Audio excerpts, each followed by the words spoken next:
Warren Buffett made a bet with hedge fund managers that they couldn't beat a simple S&P 500 index fund over 10 years.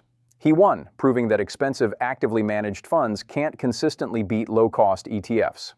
Buffett even instructed the trustee of his estate to invest 90% of his wife's inheritance into a simple S&P 500 index fund. If it's good enough for one of the world's richest investors, shouldn't you at least understand what ETFs are and why they work? Let's break this down in plain English. An ETF, or exchange-traded fund, is basically a basket of investments that you can buy and sell just like a single stock. Instead of trying to pick the next Apple or Tesla, you're buying a tiny piece of hundreds or even thousands of companies all at once. Think of it like buying the entire pizza instead of trying to guess which slice will taste best.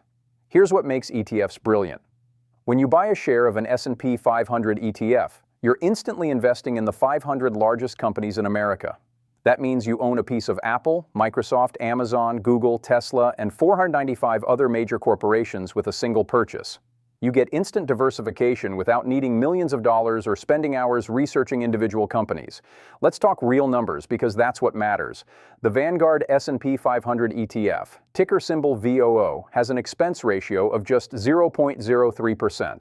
That means for every $10,000 you invest, you pay only $3 per year in fees. Compare that to actively managed mutual funds that often charge 1% or more. That might not sound like much, but over 30 years, those extra fees can cost you hundreds of thousands of dollars in lost growth. So why does Warren Buffett, someone who built his fortune picking individual stocks, recommend ETFs for most people? He's honest about something most financial gurus won't admit. Consistently beating the market is incredibly difficult, even for professionals.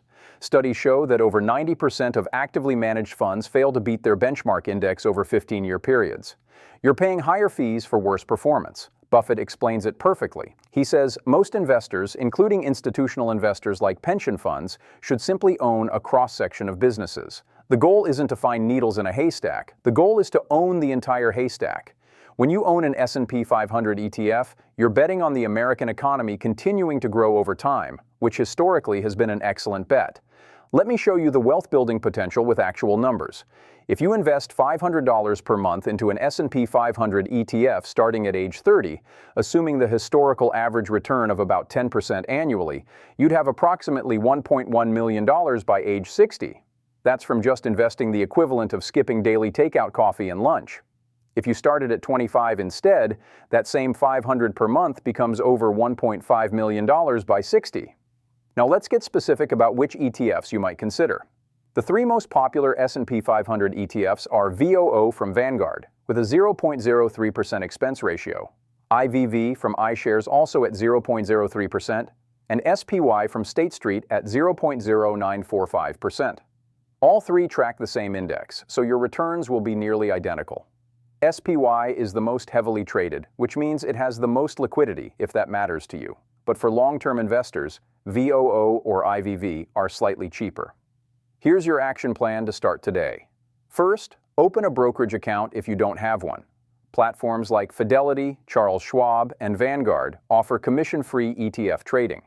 You can literally open an account from your phone in about 10 minutes. Second, set up automatic investments. Most platforms let you schedule recurring purchases so you can invest $500 or whatever amount works for your budget on the same day each month without thinking about it.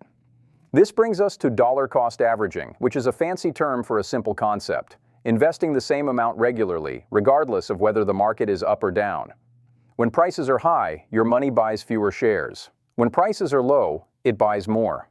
Over time, this smooths out your average purchase price and removes the emotion from investing. You're not trying to time the market, which even experts can't do consistently. The biggest mistake people make isn't choosing the wrong investments, it's not starting at all. Analysis paralysis keeps people on the sidelines for years while they try to find the perfect moment or the perfect strategy. Here's the truth. The best time to start was 10 years ago, but the second best time is today.